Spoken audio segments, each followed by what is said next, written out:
السلام عليكم ورحمة الله وبركاته. بسم الله الرحمن الرحيم. الحمد لله اللطيف الكريم الرؤوف الرحيم العزيز الحكيم ذي الجلال والإكرام. أشهد أن لا إله إلا الله وحده لا شريك له إياه نعبد وإياه نستعين. وأشهد أن محمدًا عبده ورسوله المبعوث رحمة للعالمين.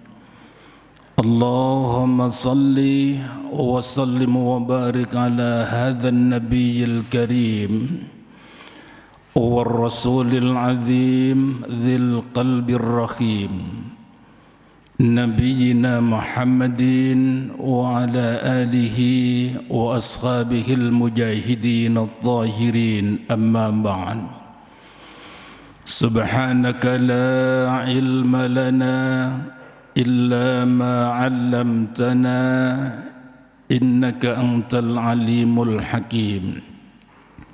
اللهم إنا نسألك علما نافعا ورزقا طيبا وعملا متقبلا. اللهم زينا بزينة الإيمان وجعلنا هداة مهتدين. أما بعد، Bapak Ibu hadirin hadirat, kaum muslimin muslimat rahimakumullah. Maha suci Allah yang telah membimbing dan menggerakkan hati kita sehingga pagi ini kita ditakdirkan oleh Allah bisa hadir di rumah Allah yang mulia ini, bisa melaksanakan sholat tahiyatul masjid, lantas bisa melaksanakan sholat qobliyah subuh, dilanjutkan sholat subuh secara berjamaah, kemudian duduk dalam satu majlis ilmu. Demi Allah saya katakan, ibadah-ibadah yang kita laksanakan baru saja tadi itu nilainya dalam pandangan Allah lebih besar, lebih mulia, lebih berharga daripada dunia dan seisinya. Tapi sayang hadirin sekalian, masih banyak saudara-saudara kita di luar sana kadang-kadang yang mau berdagang jam 2, jam 3 sudah berangkat ke pasar,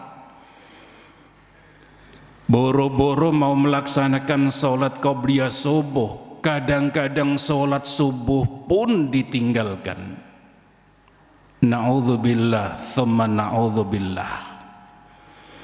Padahal kalau kita mau berpikir berapa duit sih yang dihasilkan, 1 juta, 2 juta, kata Rasulullah 2 rakaat saja sebelum subuh itu nilainya lebih besar daripada dunia dan seisinya. Mudah-mudahan Allah selalu membimbing kita, Allah memberikan kekuatan kita Pak, Bu, sehingga bisa istiqomah. Istiqomah dalam beribadah kepada Allah, istiqomah dalam beramal soleh. Amin ya rabbal alamin. Bapak Ibu hadirin sekalian rahimakumullah, kita harus yakin seyakin-yakinnya bahwa setiap kita suatu ketika mesti bakal wafat. Harus yakin. Kullu nafsin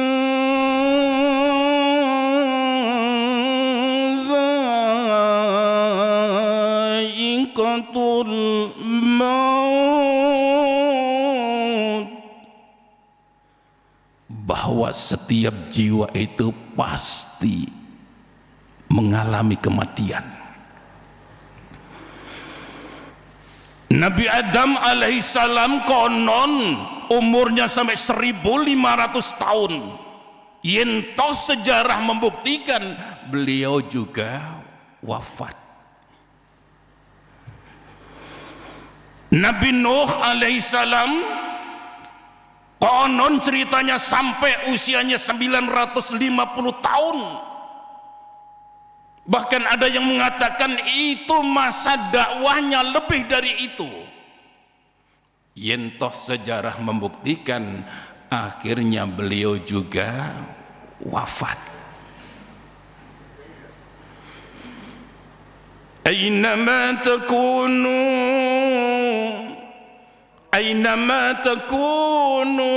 yudhrikumul maut walau kuntum fi burujin musyayyadah. Dimanapun kalian berada, kata Allah, maka kematian itu pasti akan menjumpaimu, sekalipun kalian berada di dalam benteng yang amat sangat kokoh dan tinggi. Fir'aun, siapa yang tidak mengenal Fir'aun? Raja di raja, bala tentaranya ribuan, kemana saja selalu dikawal. Yentos sejarah membuktikan Fir'aun juga akhirnya mati. Iku sing raja, Pak, apa mana sing dadi RT RW, kira-kira malah cepat mati ini. Qarun sugih luar biasa, Bu, tapi akhirnya sejarah juga menjadikan dia mati juga.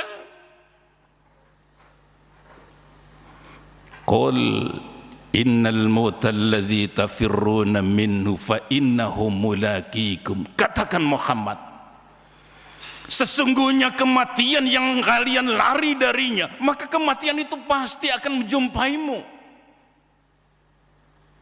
Nyuwun sewu, kata tiyang urip ten donya niki sakjane ngono wedi mati.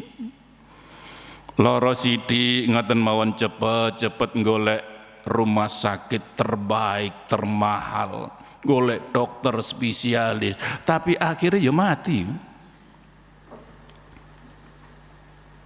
Cuman sederek, orang wafat niku nyuwun sewu, kadang-kadang diberikan isyarat dening Allah, tondo-tondo dening Allah, kadang-kadang boten. Para alim ulama menjelaskan demikian. Untuk orang-orang yang diberikan isyarat kematian, biasanya Allah memberikan isyarat yang pertama 100 hari sebelum kematian tiba. Yang kedua 40 hari sebelum kematian tiba. Yang ketiga 7 hari sebelum kematian tiba. Yang keempat 3 hari sebelum kematian tiba. Yang kelima sehari sebelum kematian tiba. Yang pertama 100 hari sebelum kematian datang, biasanya Allah memberikan tanda-tanda khusus, isyarat surus. Isyarat apa? Jengene rambut nih, Pak, mulai ujung sampai tubuh ke bawah niku rasane menggigil, gemeter, rambut iki kaya dicabik-cabik ngoten. Kalau ini terjadi, kata para alim ulama, alamat 100 hari akan datang, dia akan wafat. Bu, pun wonten sing krasa?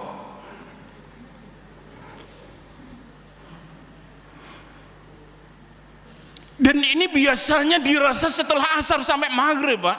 Dari terang masuk ke gelap, biasanya dirasakan begitu. Awas. Yang kedua, 40 hari sebelum kematian tiba, biasanya Allah memberikan tanda-tanda sing jenenge jantung niki berdetak luar biasa tajam. Dan itu enggak biasanya. Kalau dalam 1 menit misalkan detak jantung bisa 70, ini lebih dari itu. Tak tak tak tak, sangat tajam. Dan itu dirasakan setelah asar sampai maghrib. Kalau itu terjadi Pak, alamat 40 hari akan datang dia akan wafat. 40 hari menjelang kematian biasanya Allah sudah mengutus ini malaikat maut tutno arek iki, tutno wong iki. Jadi kemanapun ditutno mawon kalian malaikat maut ini. Cuman tidak semuanya orang merasakan, tidak semua orang diberikan tanda-tanda itu. Yang ketiga hadirin sekalian, 7 hari sebelum kematian tiba, biasanya Allah memberikan sakit terlebih dahulu. Digawe loro dening Allah. Lah biasanya wong loro niku umume ten pundi-pundi gak doyan mangan, Pak. Ngombe males, mangan males. Tapi niki mboten. Orang yang 7 hari hendak wafat ini justru malah mangan itu enggak wames ya.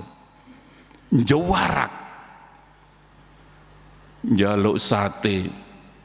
Bojone kan gak wolek sate. Begitu oleh sate dipangan saunduk ngoten mawon gawanti njaluk soto. Soto mumet digolekno, diombe sak sendok 2 sendok, gawanti njaluk rawon, jawarak. Bu, kalau ini terjadi alamat 7 hari akan datang dia akan wafat. Yang keempat, biasanya 3 hari sebelum kematian tiba Allah memberikan isyarat khusus. Isyarat apa? Batu ini gitu Bu, keningnya ini biasanya ini ku cedutan luar biasa tajam, tek tek tek pas di tengah gini. Itu kalau terjadi alamat 3 hari akan datang dia akan wafat. Makanya ulama mengatakan kosongkan perut kalian itu, sejak itu kosongkan. Ben nalika wafat tidak merepotkan orang yang memandikan jenazah. Soalnya orang yang wafat itu kan ketika dimandikan kan harus dikeluarkan semua ini kotoran ini.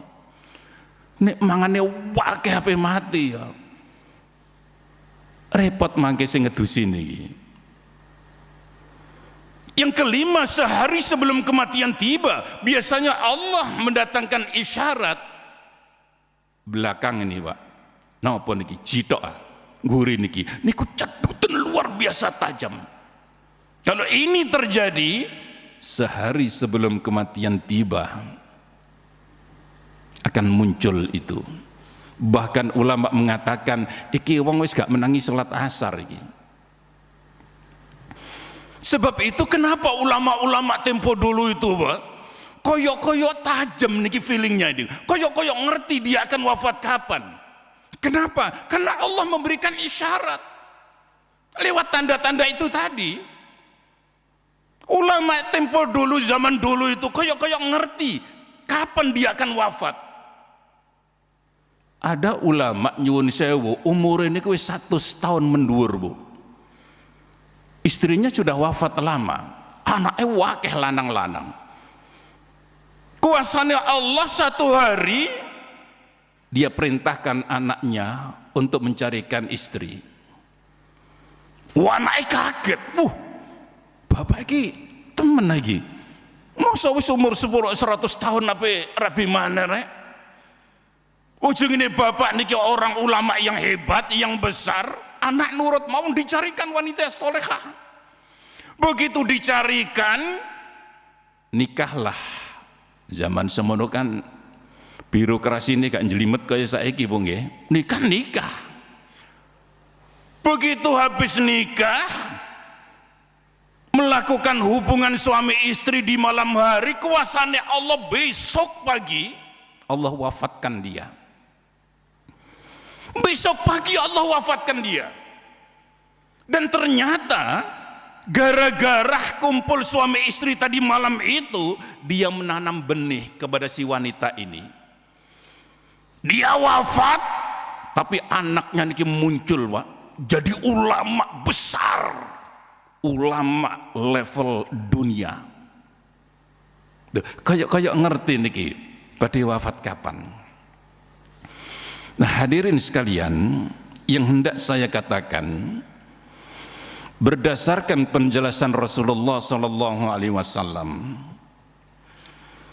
setelah manusia itu wafat, banjur piyambake digotong ke kuburan, dimakamkan. Rasulullah menjelaskan tidak lama kemudian orang ini akan didatangi. Begitu orang-orang yang mengatakan pulang semuanya, dia sendirian dikubur, dia akan didatangi, kata Rasulullah. Yang mendatangi itu apa? Yang pertama adalah kualitas sholatnya.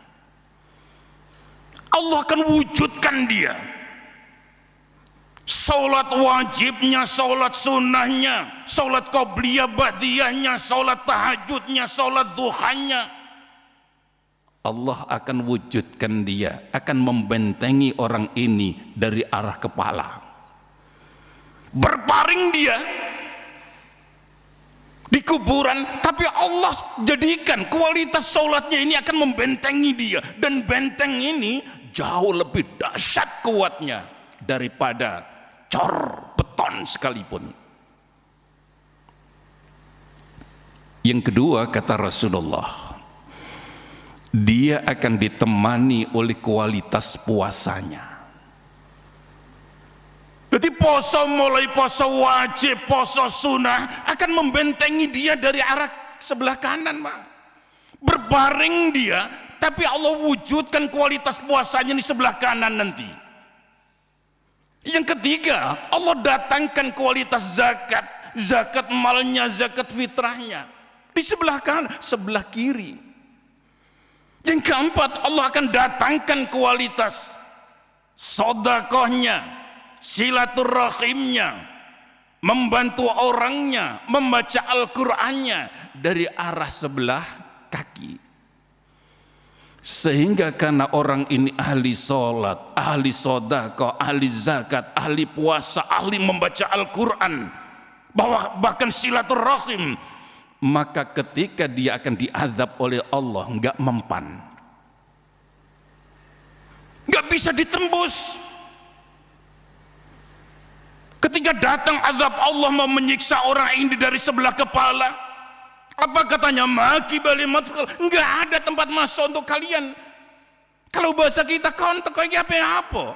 Jangan apa kon niki? Saya menyiksa orang ini, nggak bisa. Orang ini dulu sholatnya hebat, sholat wajibnya hebat, sunatnya hebat, dan saya ini adalah wujud, saya yang akan membentengi dia. Ngoten niku gak iso ditembus, langsung balik sebelah kanan. Poso nggih ngopen-ngopen ngoten. Gak bisa ditembus, langsung mumet sebelah kiri. Zakatnya nggih ngomong ngoten, mau disiksa sebelah bawah. Silaturahimnya, sodakonya nggih ngomong ngoten. Sehingga kalau ini, Mbak, orang ini wafat, dimakamkan, ini akan otomatis tidak akan bisa ditembus oleh siksa kubur. Itu otomatis. Itu otomatis. Tapi kalau orang-orang kafir, orang-orang yang jurjana, orang yang ahli maksiat, males ibadahnya, begitu dimasukkan ke liang lahat saja, dia akan dihimpit oleh tanah.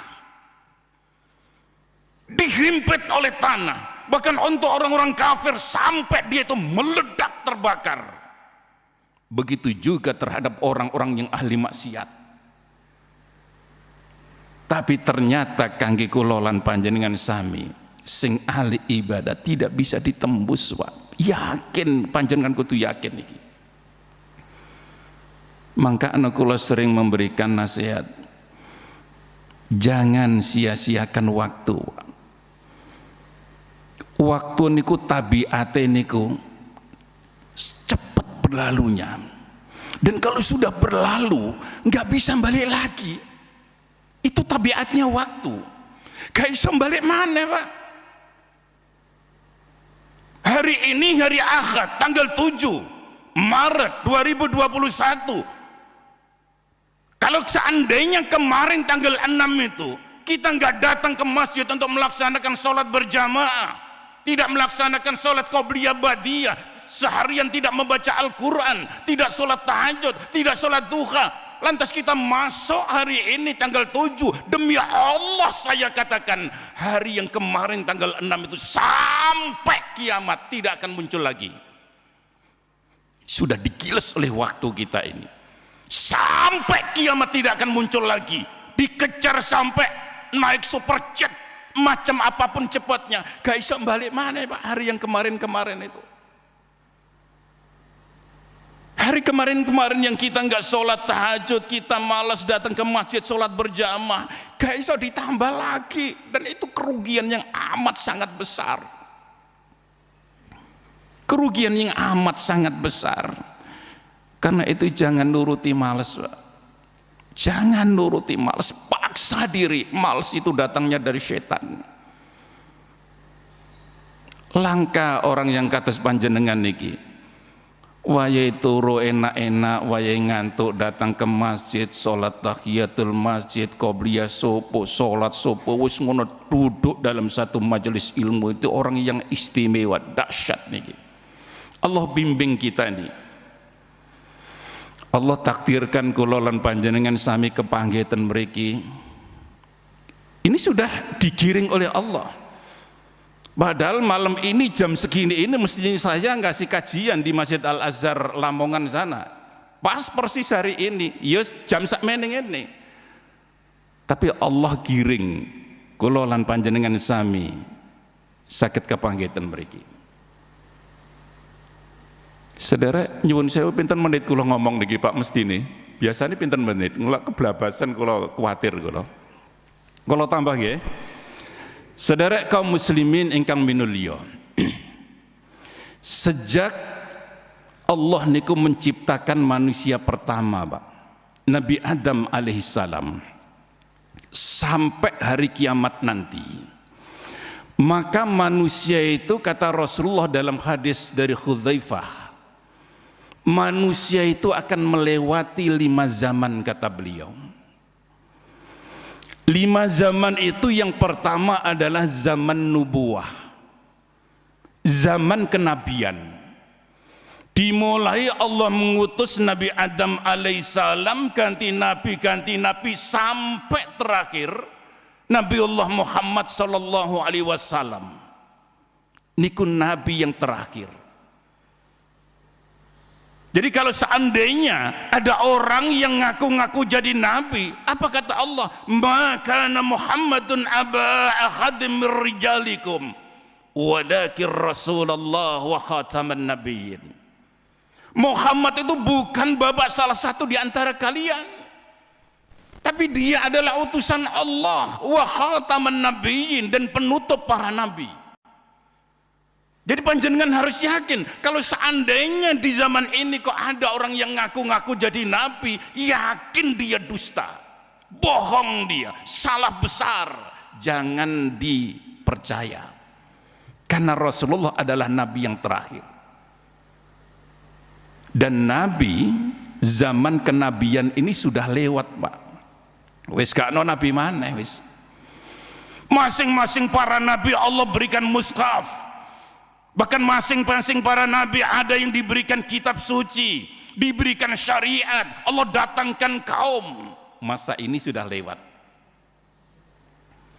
Diganti masa yang kedua adalah masa khilafah, masa khalifah. dimulai oleh Khalifah Abu Bakar, beliau wafat diganti Umar bin Khattab, beliau wafat diganti Utsman bin Affan, beliau wafat diganti Ali bin Abi Thalib, dan masa khilafah ini pun zamannya sudah selesai, sudah lewat, sudah berlalu. Diganti zaman yang ketiga, kata Nabi, mulkan a'adhan, zaman kerajaan yang bengis. Jadi dulu ada masa-masa zaman kerajaan itu, Pak. Hampir di negara-negara itu ada kerajaan-kerajaan, dan oleh Rasulullah dikatakan banyak dari mereka itu yang kebijakannya itu bengis. Dia paksa rakyatnya untuk nyetor pajak, kalau enggak mau disiksa sedemikian rupa. Anak-anak remaja banyak yang kemudian dijadikan gundek, enggak mau dipaksa. Dan zaman ini pun sudah lewat. Di Indonesia ini dulu juga ada toh, zaman kerajaan Mataram, Majapahit, Sriwijaya, sudah lewat, sudah. Diganti yang keempat, kata beliau, mulkan jabriyah. Jadi ada pemerintahan yang diktator. Di zaman yang keempat ini, kata Rasulullah SAW, akan muncul banyak sekali kemaksiatan. Yang namanya minum-minuman keras bebas sebebas-bebasnya, perzinahan ada di mana-mana, perjudian segala macam. Dan kita sekarang ini, Pak, berada di zaman yang keempat ini. Kita sekarang ini berada di zaman yang keempat ini. Sekarang ini saja sudah muncul yang mana minum-minuman keras itu bebas, luar biasa dahsyat. Warung-warung jual minuman keras, mabuk teler ada di jalan-jalan. Anak-anak SMP, SD pun banyak yang sudah teler. Coba panjenengan bayangkan, sabu masuk di Indonesia ini yang ketangkep bukan nilai gram, bukan puluhan kilo, tapi sampai ton-tonan, berton-ton. Itu kalau bisa menyebar di Indonesia, bisa membunuh jutaan generasi itu. Dan itu fakta sedang terjadi di negara kita. Kita bersyukur, Pak, Bu, sekarang ini kita masih ditunggu, ditemani, dinasihati oleh para alim ulama, sehingga masih banyak orang bisa membedakan mana hak, mana batil, mana halal, mana haram. Tapi suatu ketika, Pak, di zaman sekarang ini, ulama sudah Allah wafatkan, orang-orang baik sudah Allah wafatkan, yang muncul adalah obadun johal, ahli ibadah yang bodoh-bodoh. Di situ nanti akan banyak kemaksiatan yang edan-edanan. Zina sudah terang-terangan, minum-minuman keras sudah terang-terangan. Sampai kapan zaman yang keempat ini berlalu? Wallahu alam. Bisa ratusan tahun, masih juga bisa ribuan tahun. Bahkan ada yang mengatakan umat Islam ini usianya tinggal 1500 tahun. Kalau masa zaman yang keempat ini sudah selesai, masuk masa yang kelima, zaman yang kelima, zaman khilafah yang kedua. Di situ nanti Allah datangkan Imam Mahdi, di situ nanti Allah turunkan Nabi Isa. Untuk apa? Di antara tujuannya adalah untuk membunuh si Dajjal laknatullah. Di masa khilafah yang kedua itu nanti nuansa dunia ini seperti zaman Nabi. Adil pemimpinnya, tapi sampai kapan? Enggak lama. Ada yang mengatakan sampai 9 tahun, ada yang mengatakan sampai 40 tahun. Setelah itu, wis alamat akan datang hari kiamat kubra. Hadirin sekalian, yang kadang-kadang saya membuat sedih niku nyuwun sewu, kata Abdullah bin Mubarak, ulama besar nih Pak. Kata Abdullah bin Mubarak, yang membikin agama Islam ini hancur, rusak, binasa, diacak-acak adalah karena tingkah laku 3 kelompok manusia ini, kata beliau. Yang pertama adalah penguasa yang tersesat, penguasa yang zalim. Mulai sang penguasa, sang pemimpin formal sampai non formal. Ini bahaya luar biasa, Pak. Seorang pemimpin itu kalau dia tersesat hanya dengan tanda tangan saja menyetujui kemaksiatan, sudah beredar, sudah. Dampaknya luar biasa dahsyat. Dan ini Abdullah bin Mubarak akan terjadi di dunia ini. Di dunia ini. Bahaya luar biasa kalau seorang pemimpin yang gak paham ilmu agama itu. Dia akan menyakiti, akan mengacak-acak agama Islam. Yang kedua, kata beliau, yang membuat agama Islam ini rusak, tercabik-cabik adalah tingkah laku ulama. Ulama penjilat, kata beliau. Ulama penjilat, ulama su, kata bahasa Rasulullah. Ulama tapi menjual hukum-hukum Allah, ulama tapi menjual ayat-ayat Allah, ulama tapi menjual syariat Islam dengan harga yang murah. Ada produk dari orang-orang kafir, ulama, kiai, tolong dong selamatkan produk saya yang haram ini, nanti tak kasih 25 miliar. Jalan sudah. Dan ulama ini di dunia, Pak, sedang terjadi. Ulama-ulama yang sesat, ulama-ulama penjilat, ulama-ulama yang su ini sedang terjadi di zaman kita sekarang ini. Kalau orang bodoh melakukan maksiat, ngejak maksiat, nggak seberapa berbahaya. Sebab temennya berapa sih ahli maksiat, paling 5-6, tapi kalau ulama, Pak, yang pengikutnya itu bisa puluhan juta. Ini bahaya kalau tersesat. Karena itu hati-hati nih. Yang ketiga, kata Abdullah bin Mubarak, yang membuat agama ini sesat, tercabik-cabik agama Islam ini adalah tingkah laku ahli ibadah yang tersesat. Ahli ibadah dia, tapi tersesat. Ibadah tapi acak-acakan ibadahnya, ibadah tapi gawe-gawe dewe-dewe. Ibadah yang jelas disyariatkan tidak dilakukan, tapi yang tidak disyariatkan dilakukan. Hadis-hadis yang jelas sahihnya tidak dilaksanakan, tapi yang dhaif bahkan yang maudhu' dilakukan. Dan ini sedang terjadi. Jadi kata Abdullah bin Mubarak, ini sedang terjadi, Pak. 3 kelompok manusia yang mengacak-acak agama Islam ini sudah ada. Nah, karena itu nasihat saya,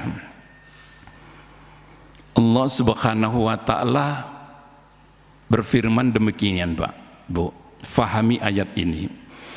Ya ayyuhalladzina amanu alaikum anfusakum. Wahai orang-orang yang beriman, jaga diri kalian, kata Allah. Kalimat alaikum anfusakum ini ditafsirkan oleh para alim ulama. Yang pertama maksudnya adalah jaga agama kalian. Agama Islam ini jogonen, ojo kon rusak, apalagi dirusak oleh orang-orang non-Islam. Sebab kalau tidak kita yang menjaga agama Islam ini, siapa lagi? Tidak mungkin agama Islam ini yang menjaga adalah orang-orang kafir, orang-orang Yahudi Nasrani. Bahkan Allah katakan walang tardha ankal yahud walan nasara hatta tattabi'a millatahum. Orang Yahudi Nasrani sampai kapanpun dia tidak akan redha, kecuali kalau kita mengikuti agama mereka. tingkah laku mereka, pola pemikiran mereka, cara berpakaian mereka. Dan umat Islam sebagian sudah banyak yang menganut gaya hidup orang-orang Yahudi Nasrani ini. Jadi kudu dijaga, Pak. In tansurullah yansurkum. Kalau kalian menjaga agama Allah, maka Allah akan menjaga kalian. Niki penting, Pak. Luar biasa penting niki. Termasuk carane jaga niku dalam skop rumah tangga nika. Nek golek mantu, Pak, Bu, panjenengan nek golek mantu, ojo pisan-pisan si mantu niki suka meninggalkan ibadah sholat. Niki penting niki, Bu. Ojo pisan-pisan golek mantu di mana calon mantu ini suka meninggalkan ibadah sholat, mulai sholat wajib sampai sholat sunnah. Sebab kalau ini terjadi, ini orang nggak bisa menjaga agama ini. Orang itu kalau sudah suka meninggalkan ibadah sholat, ini dosa yang luar biasa dahsyat, Pak. Panjenengan duwe seorang anak putri solehah, ahli ibadah, kok banjur bojone niku sikit suka meninggalkan ibadah sholat, rumah tangga niki dijamin akan rusak sudah. Niki penting. Ya ayyuhalladzina amanu la takhunu Allah war rasul wa takhunu amanatikum wa antum ta'lamun. Wahai orang yang beriman, la takhunullah, jangan sekali-kali kalian mengkhianati Allah. Kapan seseorang disebut mengkhianati Allah? Ketika Allah perintahkan dia untuk sholat kok banjur gak gelem sholat, iku jenenge mengkhianati amanat Allah, Pak. Dan itu dosa besar, melakukan pengkhianatan terhadap Allah itu. War Rasul, jangan pula kalian mengkhianati Rasulullah. Kapan seseorang disebut mengkhianati Rasulullah? Ketika syariat Rasulullah ini tidak dilaksanakan, diacak-acak, dicaci maki, dicela. Itu sama halnya dengan mengkhianati amanat Rasul. Sebab niku nek golek mantu niki penting, Pak. Golek mantu sing ahli ibadah, salate sregep, napa malih salat subuh, salat isya'i. Niki yang istimewa niki. Yang kedua, ojo pisan-pisan golek mantu sing suka minum minuman keras, suka melakukan dosa-dosa besar. Niki bahaya, Pak. Sugih kaya apa, ganteng kaya apa, gagah gede dhuwur macam apa, kalau dia suka melakukan kemaksiatan, melakukan dosa-dosa besar, stop. Jangan direstui jadi mantu. Niki penting, Pak. Kalau panjenengan punya anak napa malih cantik soleha, kok dinikahi sama orang yang ahli maksiat, suka minum minuman keras, mabuk, judi di mana-mana, ya Allah ya Rabb, remek anak sampean. Remek anak sampean ini. Dan Allah tidak akan mendatangkan berkah terhadap keluarga ini. Istri di rumah sudah rajin ngaji, tiba-tiba jam 12 malam sempoyong-sempoyong ini suami datang, ketok-ketok pintu dengan kasarnya, begitu telat sedikit dibuka langsung digampar si istrinya. Dan itu pasti terjadi. Sekarang saja akibat dari minuman keras, lihat saja, istri ditembak, teman ditembak, atasan ditembak. Ya Allah ya Rabb. Jadi kemaksiatan itu sering muncul berantai gara-gara minuman keras ini. Karena itu niku penting, Pak. Sing nomor 3, ojo pisan-pisan panjenengan ngangkat mantu sing calon mantu niki nggak ada sejarah durhaka dengan kedua orang tuanya. Dicek dhisik, Pak. Ditakokno tangga-tanggane, kanca-kancane, iki kira-kira calon mantu ini punya sejarah durhaka kepada orang tuanya tidak? Kalau dia punya sejarah orang tuanya dihardik, dihajar, ditampar, dicaci maki, demi Allah saya katakan wong tuane mawon ngoten napa malih terhadap calon mertua. Lu wong tuane ngoten mawon diperlakukan ngoten. Niki berarti dia nggak paham syariat, nggak paham agama, nggak cinta terhadap agama Islam. Nggak wantenge kaya apa, Pak? Calon mantu niki gak usah diterima buah-buahan dek rabi karo mak lampir kono. Niki bahaya. Sing nomor 4, ojo pisan-pisan ngangkat mantu sing duwe watak sombong. Sombong, Pak. Sombong dengan wajahnya, sombong dengan kedudukannya, sombong dengan harta bendanya, sombong dengan pangkat dan jabatan ayahnya. Sebab orang yang sombong ini hanya menyintai dirinya saja, nggak menyintai istri, nggak menyintai anak-anaknya. Dia asik dengan dunianya sendiri. Padahal sombong ini kata Rasulullah, sedikit saja sifat sombong itu mental nggak bisa masuk surga, dicekal oleh Allah. Saking bahayanya penyakit ini.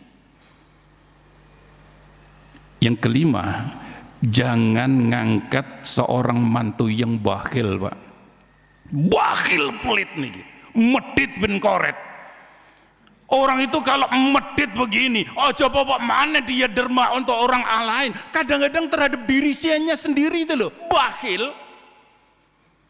Kerja sebulan gajinya 10 juta, begitu gajian senengane kemangan marung, golek tempe penyet mawon. Lha soalnya tempe penyet 10.000, oh wis sak ngombe ini. Istri digeletakno, anak digeletakno, enggak dikasih apa-apa, dia asik dengan dunianya sendiri. Selanjutnya, jangan ngangkat anak yang gila kerja. Niki nggih penting, Pak, gila kerja niki.